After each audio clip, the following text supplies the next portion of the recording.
아무개의 어리석은 이야기, 이런 사람 되지 말라는 이야기, 이것이 오늘 말씀의 주제입니다. 하나님께서 어떤 섭리가 있었는지 지난 2월 달에 이 부족한 종이 한 6군데에서 집회를 인도했습니다. 초대형 교회부터 대형 교회, 그리고 기독학교, 또 여러 모임에 이르기까지 왜 이렇게 많은 곳에서 보게 하셨는가? 역시 가보니 여러 가지 것을 느꼈습니다. 무엇보다도 참 선한 목자들, 알려지지 않은 이 땅에 선한 목자들이 많이 있구나. 그래서 그 모습에 견주어 보니 내가 참 부끄러운 모습이구나 라는 것을 느끼게 되었고, 또 좋은 성도들이 있구나 라는 걸 알고, 그 성도들 중에 은혜를 받고 하나님의 역사를 체험하는 사람들의 간증들, 또 이야기들, 모습을 볼 때 저런 성도님들이 우리 교회도 많으면 좋겠다 하는 생각도 또 했습니다. 그 은혜 받고 하나님의 역사를 체험하는 사람들의 특징이 뭐냐 하면 굉장히 하나님 나라에 적극적인 사람들입니다. 뜨겁게 사랑하는 사람, 적극적으로 사랑하는 사람들이 역사를 이룬 것을 많이 알 수가 있습니다. 옛적에 여러분 그 쇼라는 프로그램이 있었습니다. 그런데 사회도 보시고 이렇게 아주 걸쭉하게 이런 재담으로 많은 사람을 이렇게 희망도 주고 웃음을 줬던 후라이보이 곽규석님 목사님 되신 거 아죠? 그리고 코미디언 구봉소 장로님과 아주 절친이시고 신앙의 활동을 말년에 많이 하시는 분입니다. 곽규석 목사님이 부흥회를 인도하셨었는데 어떤 할머니 권사님이 그렇게 깔깔대고 웃으면서 은혜를 받으셨대요. 그래서 참 교회가 좋아지고 예수가 좋아지고 막 그래서 은혜 받았다 그래서 할머니 뭐가 그렇게 은혜스러웠습니까? 그러니까 목사님이 자꾸 그 속꼭지 젖꼭지 그러는데 그게 그렇게 은혜를 받았다는 거예요. 그래서 목사님이 내가 그런 말 한 적이 없는데, 곽규성 목사님이 이상하다 그리고 자기가 설교한 걸 한번 틀어봤대요. 이거 테이프를. 그랬더니 소극적으로 일하지 말고 적극적으로 일하라. 소극적으로 주님 믿지 말고 적극적으로 믿으라. 그걸 그냥 속꼭지 젖꼭지 그래갖고 그렇게 은혜 받았다는 거예요. 그래서 그때 곽 목사님이 깨달은 게 이렇게라도 하나님이 은혜를 받게 하는구나. 이렇게라도 은혜 받아 하나님 사랑하고 교회 사랑하고 하는구나 라는 간증을 들어봤습니다. 어찌됐든 그 할머니 맨 앞에 앉으셔서 적극적으로 그냥 이상하게 들었어도 그냥 하나님 앞에 은혜를 받고 하는 걸 보면은 이렇게 적극적인 신앙생활하는 사람들이 많은 역사도 체험하고 은혜를 받는구나 라는 것을 깨달을 수가 있습니다. 그래서 오늘 말씀이 룻기 이야기인데, 룻기 이야기에서 보아스처럼 적극적인 신앙생활, 적극적으로 주님을 사랑하라는 이야기가 오늘의 전체의 주제인 것입니다. 구약에 참 독특한 제도로서 예수 그리스도의 앞으로의 사역을 그림자처럼 보여주는 제도가 있었는데, 그게 기업 물을 자라는 제도입니다. 기업 물을 자는 히브리어로 고엘이라고 말하는데, 하나님께로부터 할당받은 기업 및 혈족을 보존하고 부당한 피해를 당했을 때 이를 보상하고 책임져 주면서 그 혈족과 기업을 지키는 역할을 하는, 그것이 바로 고엘 제도 기업 물을 자의 이야기입니다. 오늘 그 기업 물을 자 두 사람이 등장합니다. 한 사람 제1순위로 기업 물을 자, 2순위로 기업 물을 자가 나오는데, 그 이야기 통해서 하나님의 은혜가 충만하기를 주 예수의 이름으로 축원합니다. 오늘 본문은 첫째, 복을 걷어찬 아무개가 되지 말라라고 우리에게 교훈 주고 있습니다. 본문은 룻기의 이야기인데, 룻기의 그 주인공 나오미가 자기 남편을 잃고 두 아들도 잃고 그렇게 아주 정말 안타까운 미망인이 되죠. 그래서 모압 땅에서 예루살렘으로 오게 됩니다. 그 이야기예요. 근데 그때 아들, 자기 며느리가 있었는데 오르바라는 며느리와 룻이라는 며느리가 있었습니다. 오르바 룻에게 나오미가 말합니다. 시어머니가 이제 남편이 다 죽었으니까 너희 모압 땅에서 그냥 편안하게 살아라, 이렇게 얘기했어요. 그래서 오르바는 그러고 룻은 어떻게 왜 그랬는지 아마 나오미를 통해 하나님의 이야기, 야훼 하나님에 대한 이야기를 들었나 봅니다.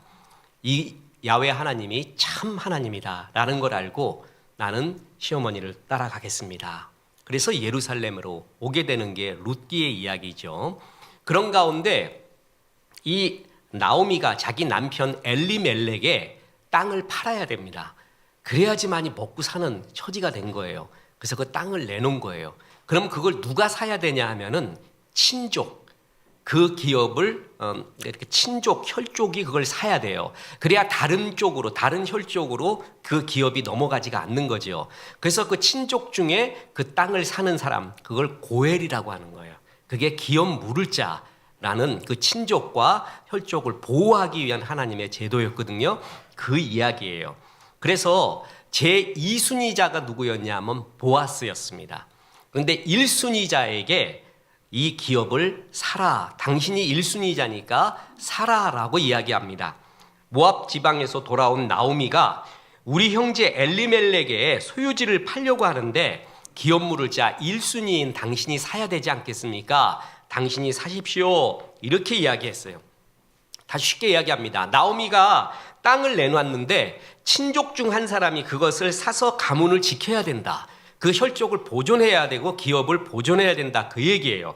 그래서 룻기 4장 3절에 보면 보아스가 그 기업 물을 자에게 이르되 모압 지방에서 돌아온 나오미가 우리 형제 엘리멜렉의 소유지를 팔려함으로 내가 여기 앉은 이들과 내 백성의 장로들 앞에서 그것을 사라고 네게 말하여 알게 하려 하였노라. 그래서 당신이 사십시오라고 얘기했더니 그 기업 물을 자 1순위가 예, 내가 물으리라 이렇게 말합니다.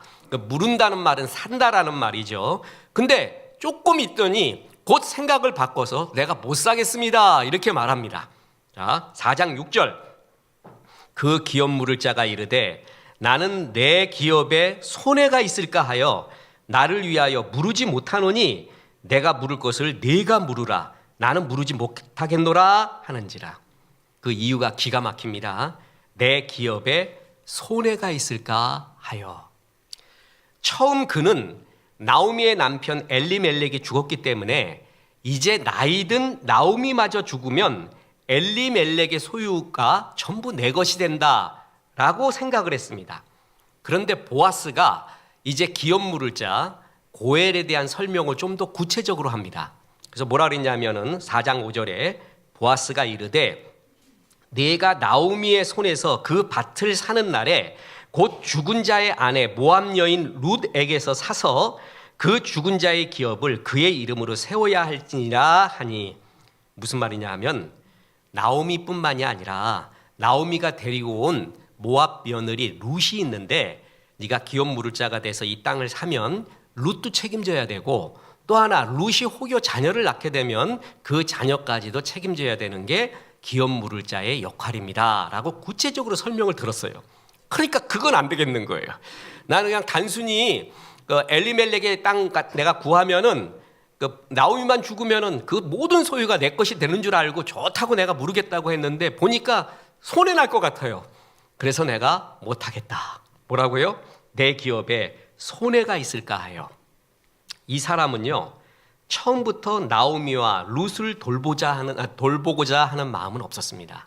오직 나에게 물질적으로 이득이 되느냐 안 되느냐 손해가 되느냐 이런 것에만 관심이 있었습니다. 그 결과 그는 굴러 들어온 복을 걷어차게 됩니다. 룻을 통하여 주어질 복의 원천을 전부 보아스에게 넘겨주고 맙니다. 룻에게서 예수 그리스도와 연결되는 축복의 통로를 전혀 보지 못하는 거예요. 이런 사람이 있습니다. 왜 여러분 친구 중에서도 얄미운 친구 있잖아요. 돈도 많으면서 지독하게 밥 한 번 안 사. 그리고 살면서도 꼭 짜장면 사면서도 아이 나 요즘 돈 없는데 짜장면 사면서도 그런 소리 하면서 사. 사람 안 넘어가게. 그리고 얻어 먹을 땐 잘 얻어 먹어. 그리고 자기는 지혜롭게 산대요. 이렇게 사는 게 인생 사는 거래. 그거 다 합니다. 하나님도 알고 이웃도 다 합니다. 이 사람이 바로 그런 사람이에요. 나한테 손해가 되느냐 안 되느냐. 여기서 참 흥미로운 사실이 등장합니다. 구약 성경에서 굉장히 유쾌한 구절이에요. 신구약을 통틀어 유쾌한 구절이 한 10구절이 있거든요. 사이다 같은 구절. 바로 룻기의 오늘 본문에 이 구절이 나옵니다. 하나님이 그 기업 물을 자 1순위에게 이렇게 말하는 거예요. 네 이름은 아무개다. 그 히브리어로 펠로니 알모니. 굉장히 해석하기 어렵습니다. 그 시쳇말로 우리나라 말로 거시기. 네 이름이 뭐예요? 거시기요. 이게 문자 번역이 되기 힘들어서 영어에서도 such a man, 그냥 진짜 번역하기 어려운 아무개라는 번역이 굉장히 잘된 번역입니다. 룻기 4장 1절 보세요. 보아스가 그에게 이르되 아무개여 이리로 와서 앉으라 하니 그가 와서 앉으매. 아무개, 이름을 하나님이 붙여주지 않습니다. 룻기에서는 시어머니 나오미의 말을 듣고 다시 모압 땅으로 돌아간 며느리 오르바의 이름이 적혀 있습니다. 또 엘리멜렉, 말론, 기론과 같은 죽은 사람의 이름도 기록이 되어 있습니다. 그런데 멀쩡하게 살아있는 사람, 중요한 고엘의 역할을 해야 할 그 사람의 이름을 하나님이 일부러 기록하지 않은 것입니다. 하나님이 그의 이름을 기록하지 않은 이유는 인권 보호 차원에서 사생활 보호 위해서 그런 게 아닙니다. 잉크가 종이가 모자라서도 아닙니다. 그 이름을 기록할 가치가 없다라는 것입니다. 그 이름은 몰라도 된다라는 것입니다. 불쌍하고 가난한 친족을 돌볼 책임은 외면하고 오직 나만 위해서 나한테 손해보는 거 아닌가만 제일 관심이 많았던 그 사람의 이름을 하나님이 그냥 아무개라고 부르는 거예요. 룻은 비록 볼품없는 진덩이 같지만 그 안에 엄청난 하나님의 비밀이 감춰져 있다는 것, 이런 사람, 아무개 같은 사람은 모릅니다. 땅만 바라보는 사람은요, 지금 나한테 손해가 되느냐 안 되느냐만 보지 그 너머에 있는 하나님의 나라, 하나님의 영광, 결산의 날, 주님의 칭찬, 그리고 하나님 앞에서 받게 될 아름다운 면류관 상급, 이런 거 생각하지 않고 오직 이 땅만 생각해요. 여기서 손해보지 않을 일만 하려고 그래요. 손해보면 난리가 나버려요. 잠을 못 자요. 이게 아무개입니다. 아무개에 대한 설명 보십시오. 룻기 4장 6절, 그 기업 물을 자가 이르되 나는 내 기업에 손해가 있을까 하여 나를 위하여 물으지 못하노니 내가 물을 것을 네가 물으라, 나는 물으지 못하겠노라 하는지라. 이 짧은 6절에 나라는 표현이 무려 5번 나옵니다. 이 사람은 하나님도 이웃도 생각 없고 오직 나만 있어요. 내가 편안하게 살아야 되는데, 내가 물질적으로 행복해야 되는데, 그래서 멀리 보지 못합니다. 하나님의 계획을 읽어내지 못합니다. 우리 성도라 할지라도, 예수 믿는다 할지라도 아무개로 사는 사람들도 많이 있습니다. 멀리 보질 못해요. 영혼을 보지 못하고 오직 여기서 손해 안 보려고 하는 사람, 이 사람의 이름이 아무개입니다. 그런데 말이에요, 신약 성경에도 꽤 많은 분량의 이야기의 중심에 있음에도 불구하고 하나님이 그 이름을 일부러 기록하지 않은 사람들이 나옵니다. 신약에도 나옵니다.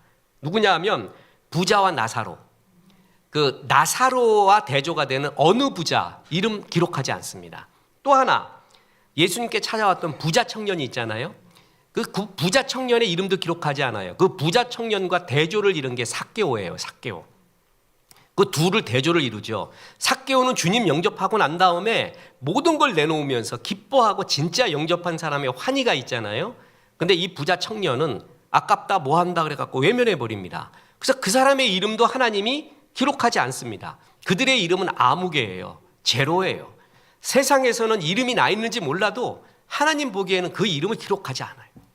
우리가 정말 믿음의 사람이라면 주님의 평가가 중요하지 않습니까? 아무개로 불리면 안 됩니다. 보세요. 누가복음 16장 19절에 한 부자가 있어 자색 옷과 고운 베옷을 입고 날마다 호화롭게 즐기더라. 이게 부자와 나사로 이름이에요. 이 사람 이름 아무도 몰라요. 그냥 어떤 한 부자예요. 또 마태복음 19장 20절에 그 청년이 이르되 이 모든 것을 내가 지켰사온데 아직도 무엇이 부족하니이까. 19장 22절, 그 청년이 재물이 많음으로 이 말씀을 듣고 근심하며 가니라. 이 부자 청년의 이름도 모릅니다. 그냥 그 청년입니다. 하나님이 이름을 기록할 필요가 없다라는 것입니다. 우리가 아무개로 하나님 앞에 불려서는 안 되겠죠? 2013년 7월 30일 현지 시작 AFP 통신이 한국인 바이올리니스트 김민진 씨가 3년 전 영국 런던에서 도난당한 20억 원 상당의 바이올린을 회수했다고 보도했습니다. 바이올린 하나가 20억 원이래요, 여러분. 그 바이올린이 스트라디바리우스.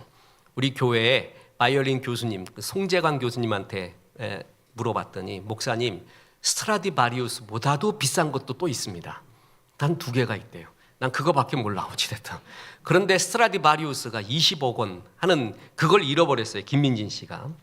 런던 경찰청은 도난당한 스트라디바리우스 바이올린을 지난주 잉글랜드 미들랜드 지방에 확보해서 전문가의 확인을 거쳐서 보관 중에 있었습니다. 근데 이 신문 기사의 방점이 뭐냐 하면은 20억 원이나 되는 바이올린 찾았다가 아니라 뭐냐 하면은 도둑들한테 방점을 갖고 있었는데 도둑들이 이 바이올린의 가치를 모르고 17만 원에 팔았대요. 17만 원. 그러니까 가치를 모르는 거예요. 그것이 중요성을 모르면은요, 가치 판단할 수 있는 안목이 없으면 최고의 명기 역시 그냥 낡은 연습용 바이올린에 불과한 겁니다. 보는 눈이 없다는 거예요. 20억을 단돈 17만 원의 그 제목이야. 그거밖에 볼 수 없는 사람. 값어치를 모르는 사람이 있으면요, 광개토 대양비도 빨래판으로 쓸 수밖에 없습니다.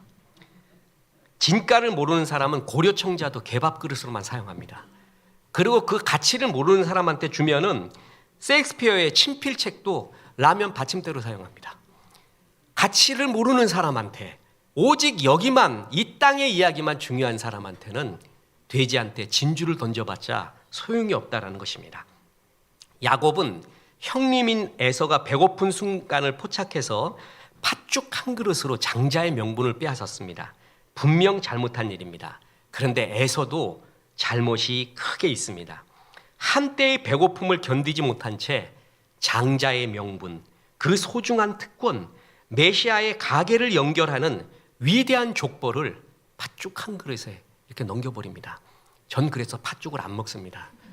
저거 보면은 저거 먹으면 내 애서 될 것 같아. 왜 저는 뭐 팥죽이 계속 동짓날부터 시작해서 있는가? 팥 칼국수부터 해가지고 그 망령된 자죠. 이런 애서를 가리켜 히브리서 12장 16절에서는 망령된 자라고 말했습니다. 보세요. 한 그릇 음식을 위하여 장자의 명분을 판 에서와 같이 망령된 자가 없도록 살펴라. 이때 망령은 헬라어 원어로 베벨로스, 믿음에서 떠났다라는 뜻입니다. 믿음이 없다라는 얘기입니다. 에서는 한 그릇 팥죽 때문에 믿음을 떠난 사람입니다. 정말 소중한 일을 주님께서 우리에게 맡기십니다. 그런데 내가 손해볼 것 같아, 이 일을 하면은. 그래서 떠나버립니다. 내가 무르지 못하겠노라. 자, 생각해 보세요. 이거 하나를 일로 옮겨다오, 주님이 말했어요. 그럼 내가 순종해서 이걸 옮기면 하나님이 부자가 되고, 옮기지 않으면 하나님이 거지가 됩니까? 하나님은 말씀 하나로 천지를 창조하신 분입니다. 내가 이거 옮기는 거 몇 조개도 바로 옮길 수 있어요. 말씀 한마디로. 근데 왜 나한테 부탁하는 줄 아세요? 나의 사랑을 받고 싶은 거예요. 진짜 사랑하면 이거 좀 해다오. 그게 그렇게 좋은 거예요. 나를 사랑하는 그 행위, 믿음으로 하는 주님의 사랑의 모습을. 그래서 나한테 일부러 일을 맡기는 거예요. 헌신의 자리를. 그런데 아무개는 싫다고 합니다. 내가 손해볼까 하여. 오직 하나님도 알라딘의 램프에 나오는 종처럼 내 물질과 행복을 도와주는 종이지, 내가 주님을 위해, 이웃을 위해 헌신이나 손해본다? 그건 있을 수가 없다라고 하는 사람, 그게 아무개입니다. 그게 세상에서 지혜롭게 사는 것 같지만 하나님도 알고 이웃도 압니다. 여러분, 인생 정말 짧습니다. 아무개같이 살면 안 됩니다. 지난번 얘기했죠? 우리 정신여고 교장 선생님이 제 2년 후배인데, 아유, 교장 선생님 그때 1학년 때 글로리아 우리 중창단이 있었어요. 그 기독 학생회. 거기 쭈삣쭈삣하게 서갖고 찬송하던 때가 보입니다. 교장 선생님, 그게 벌써 30년 지났네요. 이렇게 얘기했어요. 그러니까 교장 선생님이, 아니요, 40년 지났습니다. 진짜 계산해 보니까 40년이 지나버렸어요. 조금 있으면 50년이에요. 그때 좀 충격을 먹었어요. 10년, 20년, 30년, 40년 금방 지나갑니다. 주님 사랑한 이야기가 없는 사람, 주님을 뜨겁게 사랑하고 울어보고 주님 앞에 온 열정을 쏟아본 스토리가 없는 사람, 그냥 아무개입니다. 암개 같은 인생이 되는 거예요. 그래서 오늘 본문은 두 번째 교훈으로, 결론으로, 갑지부를 하는 보아스가 되라라고 말하는 겁니다. 여러분, 보아스는 성경에 나오는 최고의 백마 탄 왕자, 그것은 보아스입니다. 근데 백마만 타고 다닌 게 아니라 많은 사람 도와주지요. 롯을 거두어 드립니다. 그래서 그 기업물을 보아스가 그거 모르겠어요? 손해 볼 것이 얼마나 눈앞에 있는지. 그런데 그것을 택해서 가난한, 그리고 모압 여인이다, 하나님을 찾아왔던 모압 여인이다, 하나님이 저 사람 기뻐하지 않을까? 그러면서 나오미와 이런 룻을 거둬들이는 고엘의 역할을 보아스가 하게 됩니다. 그 결과 그는 예수 그리스도의 메시아의 조상이 됩니다. 내가 했던 아름다운 행위가 이렇게까지 이어질런지는 몰랐지만 그는 하나님의 마음이다. 자, 불쌍한 나오미, 이렇다가는 혈족이 끊기고 또한 이 기업이 땅까지 다 넘어가게 됐구나. 하나님이 기업 물을 자 나를 2순위로 보여주셨는데 1순위가 분명히 싫다고 했으니까 이건 내가 해야 될 책임이다. 그리고 특히 룻에게서는 감동을 받았죠. 정말 모압 여인이 어떻게 야훼를 믿으며 시어머니를 쫓아와서 저렇게 아름다운 일을 하고 있는가. 그래서 감동 먹어서 내가 책임지고 또 내가 섬겨야 될 일이다 라고 사명을 품은 겁니다. 그래서 보아스가 기업 물을 자가 됩니다. 룻기 4장 8절, 이에 그 기업 물을 자가 보아스에게 이르되 네가 너를 위하여 살아 하고 그의 신을 벗는지라. 그래서 보아스가 삽니다. 그래서 룻기의 영광스러운 이야기, 메시아의 조상이 되는 이야기가 이겁니다. 갑지부를 하며 하나님 나라 위에, 영원한 것 위에 적극적으로 주님 사랑하는 보아스, 주님은 그런 사람을 요구합니다. 그래서 하늘나라의 영광, 하늘이 주는 평화, 하늘이 주는 진정한 영광의 맛을 보기 위해서는 침노하라고 말하고 있습니다. 보세요. 마태복음 11장 12절에 침례 요한의 때부터 지금까지 천국은 침노를 당하노니 침노하는 자는 빼앗느니라. 이거 굉장히 난해 구절입니다. 해석도 여러 가지가 있는데 그 중에 강력한 해석이 바로 이것입니다. 침노하다, 비아제타이, 빼앗다, 하르파 주신.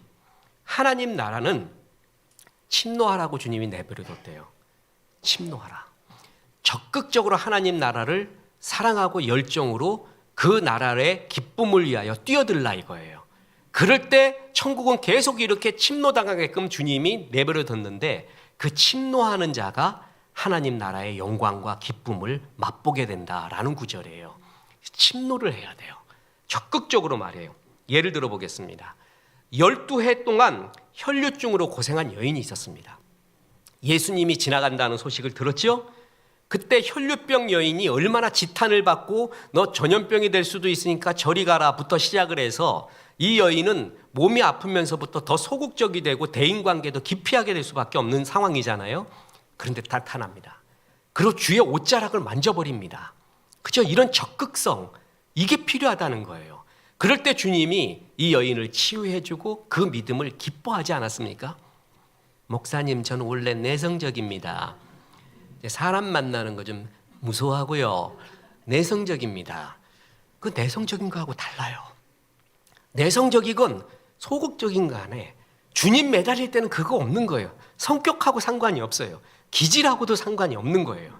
주님 앞에 적극적으로 이렇게 나와서 주의 옷자락을 만졌잖아요. 침노한 거예요. 주님이 일부러 침노하게끔 그 거리를 지나가고 그것에 주님의 옷자락을 만지면서 적극적으로 하나님 나라를 침노한 게 이 여인이었어요. 또 보세요. 친구가 중풍병을 앓고 있습니다. 사람들이 많아서 예수께로 정상적으로 나갈 길이 없었습니다. 그래서 이 친구들이 중풍병 친구를 데리고 지붕을 뚫고 그 환자를 주님 앞에 내렸잖아요. 그때 주님이 이 무례한 것들아, 질서도 모르냐, 줄을 서시오, 베드로님이 한 거, 베드로가 말한 거 못 들었느냐, 이렇게 책망하지를 않고 이런 몰상식한 놈이나 이렇게 말하지 않고 그 믿음을 기뻐하셨어요. 그 열정, 그렇게 은혜 받고자 하는 열정 말이에요. 요번에 2월 달에 그 붕회를 갔는데 맨 앞에 어떤 할머니, 참 진짜 앞에서 은혜를 받아요. 아멘 하면서 찬송하면은 천국에서 지옥까지 박수치고, 그래갖고 이분 참 은혜 받겠다. 그리고 내가 이제 이렇게 말했어요. 나 침례교 목사니까 왜 내가 침례교 갔는지 아느냐? 내가 침 튀는 범위 내에 있어야 은혜 받는다. 그랬더니 아멘 하니 와가지고 이제 침례를 받으면서 은혜를 받아요. 예배를 마쳤습니다. 목사님한테 요청을 해서 강사님하고 안수기도를 해달래요. 자기 이런 문제도 있고 아픔도 있는데 해결해주기 위해 주의 종이 기도해주면 좋겠대요. 근데 저는 그 정도 질서는 압니다. 어디 가서 집회할 때요, 내 잘난 척하고 교회 덕을 다 깨고 오면 절대 안 됩니다. 목사님 세워주고 성도들 세워줘야 되는 거 너무나 잘 알고 있습니다. 함부로 안수해도 안 됩니다. 그래서 뭐라 그랬냐면 그 질서가 있는 거거든요. 그럼 그 담임 목사는 어떻게 되겠어요? 그래가지고 목사님 그러십니까? 오세요. 그래갖고 담임 목사가 먼저 손을 얹고 그 다음에 부목사님도 오시면 좋겠습니다 하고 이제 부목사님들이 또 왔어요. 그래서 부목사님들이 손을 얹고 제가 제일 마지막에 이렇게 손을 얹어서 제일 꼽살입니다. 저는 그러면서 이 할머니 권사님 위에 같이 기도하시죠. 그러고 이제 기도하고 이제 담임 목사님이 이제 마무리 기도를 했어요. 그랬더니 이 할머니가 그렇게 같이 좋아하시면서 하는 말씀이 자기 평생 50년 이상 신앙생활을 했는데 이렇게 많은 주의 종들이 안수해 주는 건 처음이었대요. 자기는 이걸로 다 족하대요. 이제 기쁘대요. 이제 문제도 다 해결됐대요. 그 적극성, 야, 이분 참 대단하다. 그러면서 주 앞에 그 열망으로 나아오는 이 혈류병 여인의 모습이었습니다. 그리고 소경들의 모습, 다윗의 자손 예수여 나를 불쌍히 여기소서 하는 거 소리 지르는 그 적극성, 이런 속에서 천국은 계속 그런 사람에 의해 침노당하고 있고 그 천국의 기쁨은 영광은 침노하는 자의 것이다. 아무개는 끝나버렸어요. 아무개로 끝났어요. 안개같이. 그러나 그 갑지불을 하고 주님 앞에 다가왔던 그러한 보아스가 이 모든 기쁨을 알게 된 겁니다. 마태복음 13장이 천국장이라고 합니다. 천국, 이 킹덤 오브 갓, 천국의 개념은 여러 가지입니다. 이때 천국은 예수 믿고 가는 천국도 있고요. 또 어느 구절에서의 천국은 구원의 천국이 아니라 이런 예수 믿고 가는 천국의 구원의 개념이 아니라 하나님의 영광, 하늘의 기쁨, 하늘의 평강, 하늘의 은혜 이런 차원에서도 천국이라는 개념을 쓰고 있습니다. 그래서 이 천국을 얘기할 때 마태복음 13장 44절에 천국은 마치 밭에 감추인 보화와 같으니 사람이 이를 발견한 후 숨겨두고 기뻐하며 돌아가서 자기의 소유를 다 팔아 그 밭을 샀느니라 그랬어요. 천국의 기쁨을 봤어요. 여기에 진짜 하나님 나라가 있구나, 주의 영광이 있구나라는 걸 알았잖아요. 땅을 파봤는데 보물이 있어요. 그럼 이 보물 갖기 위해서는 보물 훔쳐가면 어떻게 돼요? 그건 도둑이죠. 다시 묻어놓고 이 땅 자체를 사버렸다는 거예요. 그래서 자기의 소유를 다 팔아 밭을 샀느니라. 무슨 얘기예요? 내 소유를 팔아서 이 밭을 살 만큼 이 밭은 더 큰 가치가 있다는 것을 알았다는 거죠. 영원한 것을 볼 줄 아는 눈이 있었고 그에 따른 액션, 적극적인 행동이 있었다는 거예요. 보물만 발견해놓고 내 옛날에 좋은 보물 봤어, 좋은 보물이었었어, 이렇게 추억만 얘기하면 의미가 없는 얘기예요. 그것을 위해서 자기의 소유를 다 팔아 샀다 그랬잖아요. 그래서 천국, 하늘나라의 기쁨, 하늘의 영광은 팔고 사는 것입니다. 뭐냐 하면은 내 열정을 파는 거예요. 마음을 파는 거예요. 시간을 팔고 때론 물질을 팔아서 이 소중한, 더 소중한 것을 얻으려고 하는 그 기쁨의 사람, 그게 천국의 사람, 하늘의 영광을 바라는 사람이라는 거예요. 이렇게 적극적으로 뭐예요? 발견했으면 팔고 사야 되는 하늘나라를 침노해야 된다는 것입니다. 자, 밭의 이야기 44절인데 45절에는 진주 이야기가 나와요. 마태복음 13장 45절에 또 천국은 마치 좋은 진주를 구하는 장사와 같으니 극히 값진 진주 하나를 발견하며 가서 자기의 소유를 다 팔아 그 진주를 사느니라. 이 밭의 비유, 밭에 감추인 보화와 진주의 보화는 같은 주제를 말하지만 약간 뉘앙스가 다릅니다. 밭에 감추인 보화는 누가 봐도 알아요. 누가 봐도 금덩이 알아서 전문적 지식이 없어도 되는데 진주는 전문적 지식이 있어야 됩니다. 진주를 볼 줄 알아야 돼요. 그래서 자기는 좋은 진주를 구하겠다라는 열망이 있는 사람, 저 전문성이 있는 사람. 나한테 진주 주면은 구슬로 알 거예요. 구슬. 옛날에 이거 구슬치기 아시죠? 그렇게밖에 전문성이 없기 때문에 그 가치를 모르는데 가치를 아는 어떤 사람이 있었어요. 그래서 최고의 진주를 발견했어요. 그럼 어떻게 해요? 그걸 얻기 위하여 마찬가지로 자기의 소유를 다 팔아 진주를 사느니라 하는 적극성. 천국은 침노하라고 일부러 영광과 기쁨을 보여주고 있습니다. 근데 그 기쁨을 받는 자가 누구라고요? 침노하는 자의 것. 적극적으로 주의 옷자락을 만지는 사람. 그것을 거부한 사람은 아무개예요. 아무 이름이 없어요. 의미가 없어요. 근데 적극적으로 그것을 만지고 취한 자에게 주의 영광, 보아스와 같은 영광이 임하게 되는 것입니다. 우리가 어제가 106주년 되는 3.1운동이었습니다. 일제가 우리나라의 정신을 말살하기 위하여 일제시대 때 도입한 것이 하나 있는데 그것이 바로 화투입니다. 꽃싸움, 화투. 그러니까 화투가 어떻게 우리나라에 도입됐느냐에 대한 설이 세 가지가 있습니다. 그 중에 가장 강력한 설, 70%의 학자가 믿고 있는 게 일제시대 도입설입니다. 의도적으로 우리의 민중들을 아무 소리 하지 말고 너는 이 꽃싸움 갖고 놀아라. 그래서 화투를 퍼뜨렸다라는 설이 가장 유력합니다. 이 화투는 보면은 꽃 그리고 이기는 법 저는 잘 모릅니다. 화투를 진짜 못 칩니다. 우리 집에서 그 사모가 애들한테 화투를 치는 걸 제가 봤습니다. 그래서 애들과 내가 그때 정의로운 마음으로 신고를 하려고 했습니다. 신고. 그런데 그때 까뮤의 말이 생각이 났어요. 그 정의가 우리 어머니한테 총을 들이댄다면 나는 정의보다 어머니를 택하겠다.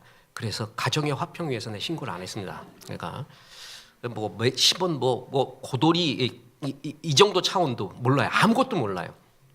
근데 이제 곧 화토에 대한 글도 써야 됩니다. 뭐냐면은 거기에 나오는 꽃 이야기, 이기는 법, 고돌이 모든 것이 일제 문화입니다. 일본 문화입니다. 일본 사무라이 문화도 들어가고요.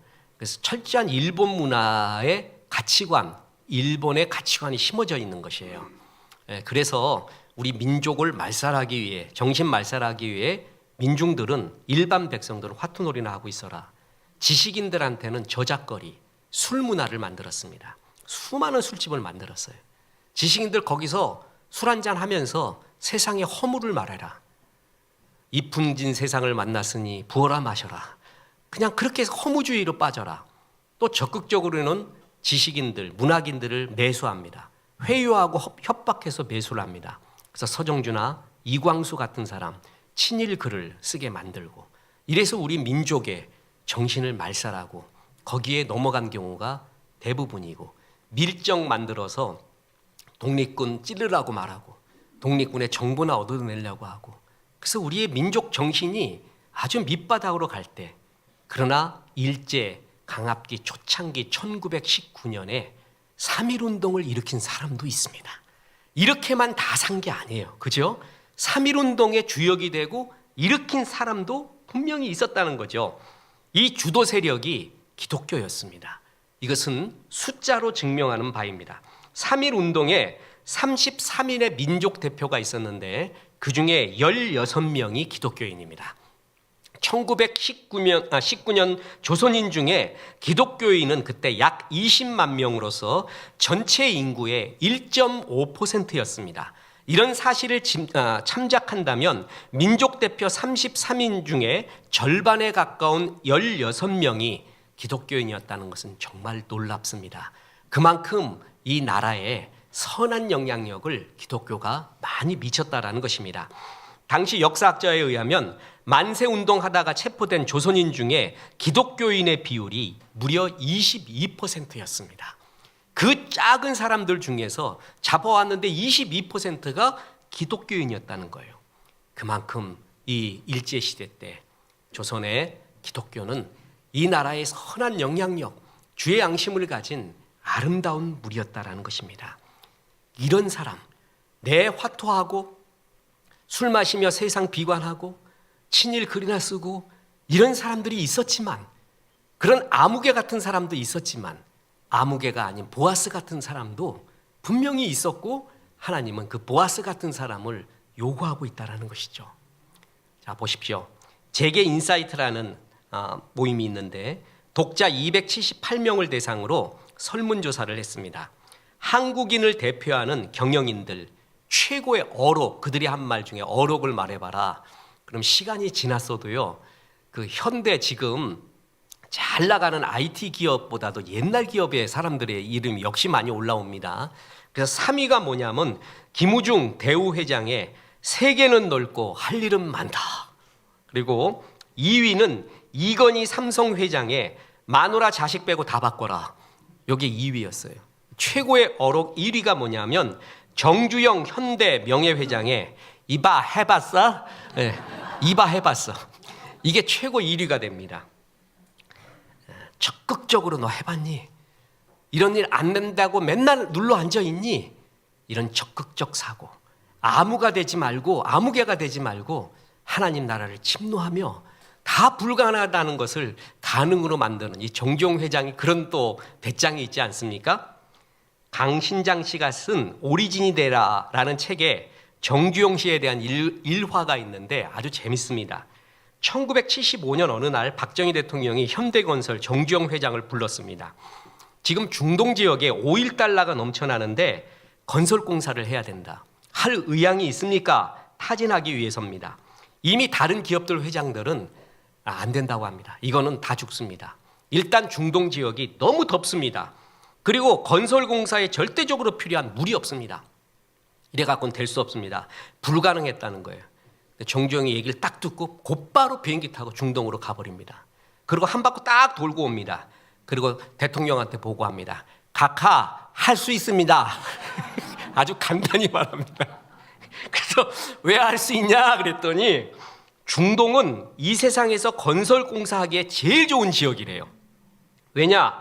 1년 12달 비가 오지 않으니까 1년 내내 공사를 할 수 있고 또 건설에 필요한 모래, 자갈이 현장에 널려 있으니 자재 조달이 쉽고 물 그거야 어디서든 실어 날라오면 되고 50도나 넘는 더위 그건 낮에 자고 시원한 밤에 일하면 됩니다. 이렇게 버리면서 거기야말로 제일 일하기 좋은 데라는 거예요. 그대가 가라. 그래서 중동 건설이 시작이 되고 우리나라 경제에 결정적인 영향을 미친 중동 개발이 이렇게 해서 일어납니다. 믿음의 긍정은 천하를 얻고 믿음의 부정은 깡통을 차게 됩니다.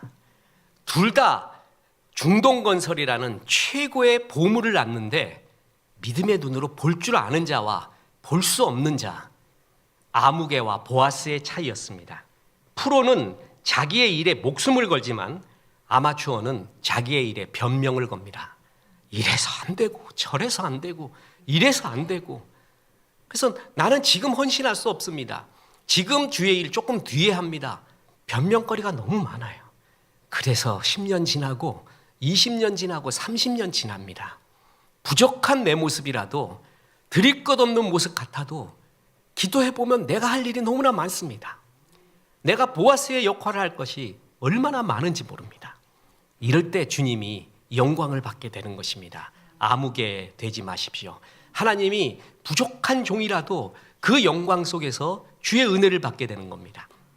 지난번에 예화를 드렸지만 우리 새로운 성도님들이 많아서 못 들었을 것 같아서 다시 말씀을 드립니다. 개척교회는 비애가 있습니다. 잘 길러놓으면 떠나고 길러놓으면 떠나고. 목사가 제일 힘든 게 사람이 제일 힘들다는 거예요. 사람 막대기와 인생 채찍. 아무리 적응하려고 해도 적응 안 되는 게 그거예요. 마음까지 줬는데 떠나고 마음 줬는데 이럴 수가 있는가? 그럼 말할 수 없는 자괴감, 배신감. 어느 목회도 그래요. 근데 개척교회는 더 그렇습니다. 좀 길러놨더니 서울로 가고 비단 구두 사온다고 약속했는데 오지도 않고 예쁜 구두도 안 사오고 그냥 다 입고 그러고 있었어요. 그래서 이 목사님이 개척을 했는데 다 떠나고 또 결정적인 것이 이제 재정을 맡고 있었던 큰 역할을 했던 집사님도 너무나 어렵게 서울로 가야겠습니다. 우리 애들 위해서 목사님 그동안 감사했습니다 하는데 이 개척교회 목사님이 힘 다 빠졌어요. 아, 주님이 이제 문 닫으라는 얘기 같구나. 그래갖고 주님 이제 정리하겠습니다 하고 교회를 바라보는데 할머니 하나는 꼭 나오네. 할머니, 그냥 할머니가. 이 할머니가 귀도 잘 못 들으시고 말씀도 잘 못하시고 알아듣는지도 모르겠어. 근데 이 할머니는 새벽기도, 수요 예배, 금요 철야 한 번도 빠지는 적이 없어. 비가 오면 우산 쓰고 오고 눈화도 오고 뭔 일이 터져도 꼭 오는 거예요. 헌금을 내시는데 많이 낼 때 1,000원, 적게 내면은 300원. 그걸로 교회가 어떻게 유지가 됩니까? 이 목사님이 환장을 하는 거예요. 이 할머니만 안 나오면 이제 확 문 닫고 이제 다른 거 시작하겠는데 이 할머니가 끝까지 나와, 끝까지. 또 아멘도 하는 것도 아니야. 뭐 덜 알아듣는지도 모르겠어요. 그래가지고 주여 이게 어떻게 하면 좋겠습니까? 이게 내가 어떻게 문 닫지도 못하고 주여. 그래가지고 그 할머니 놓고 계속 예배는 드리는 거야 지금. 주일 예배, 새벽기도, 수요 예배, 금요 철야 하나 놓고 드리는 거야. 하나 놓고 계속해서. 내 처지가 뭡니까? 그러고 그날도 새벽기도 하면서 주여 신세 타령하고 있는데 목사님이 성경 체험을 그때 하게 됩니다. 벼락 같은 하나님의 은혜와 말씀이 임한 거예요.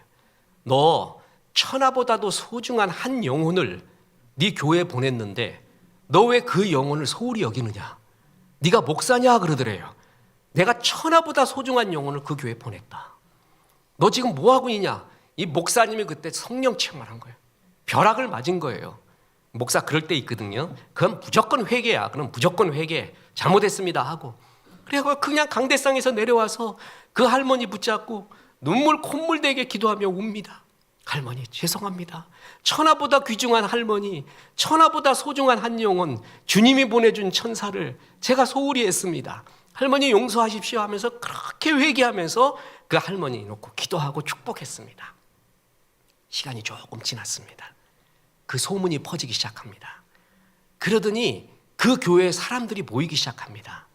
저 목사는 한 영혼을 소중히 여기는 목사야 라는 소문이 퍼지기 시작을 합니다.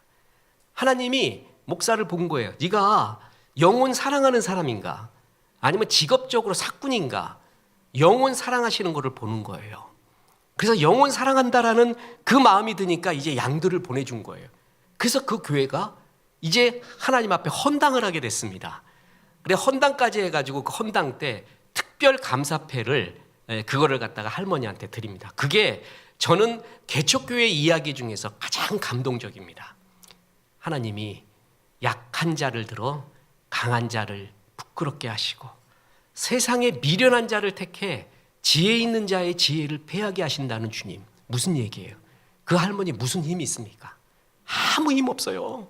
아까 곽규석 목사님이 속꼭지 젖꼭지 속꼭지 젖꼭지 그렇게 해도 알아듣는 분도 아니야. 알아듣는지도 몰라요. 뭐 하고 있는지도 모르는데 그냥 예배당 나와서 예배 지키는 거야. 그냥 비가 오나 누가 오나 새벽기도 수요 예배 금요 철야 와갖고 앉아서 기도하고 아멘하고 그냥 가는 거예요. 아무것도 없는 돈도 뭐도 없는 할머니, 그 할머니를 들은 거예요. 그래서 교회를 변화시킨 거예요.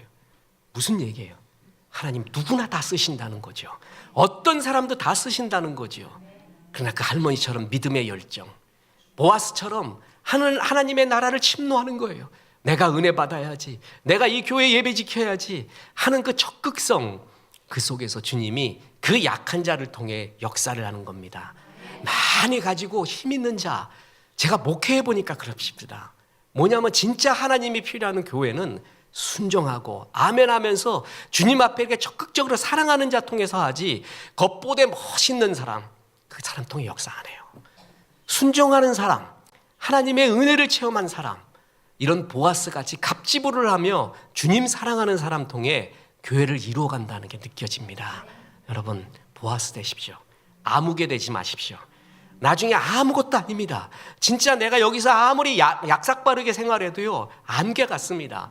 그거 하나님도 알고 이웃도 알고 나도 압니다. 그러지 말고 하나님 나라 위해 손해도 좀 보십시오. 하나님이 이거 좀 부탁한다 그러면은 예 제가 하겠습니다 하면서 주님이 주신 기회를 박차지 마십시오. 보아스처럼 되십시오. 그래서 하나님 나라 잘 이루시는 복의 통로 되시기를 주 예수의 이름으로 축원합니다. 우리 하나님 생각하고 이 나라 생각하며 찬송합니다. 582장입니다.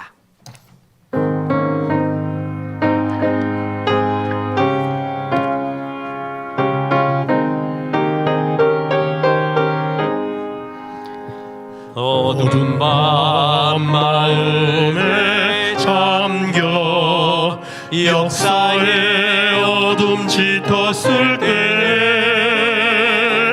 계명성 동쪽에 밝아 이 나라 영영이 왔다. 고요한 아침의 나라 빛 속에 새롭다.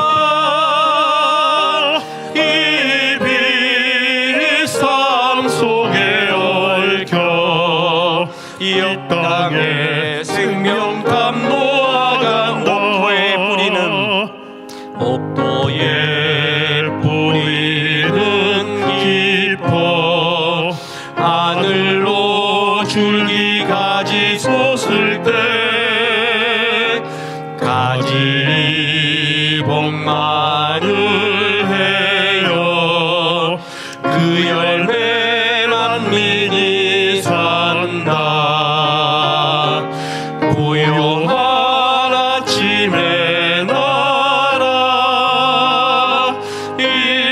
일꾼을 부른다. 하늘 씨앗이 되어 역사의 생명을 이어가리. 이제는 우리 구주 예수 그리스도의 은혜와 하나님의 크신 사랑과 성령님 하나님을 뜨겁게 사랑하라 말씀하심이 이 말씀에 아멘한 성도들에게 함께 하셔서 이제부터 끝날까지 크신 영광 받으시옵기를 우리 구주 예수 그리스도 이름으로 축원하옵나이다. 아멘.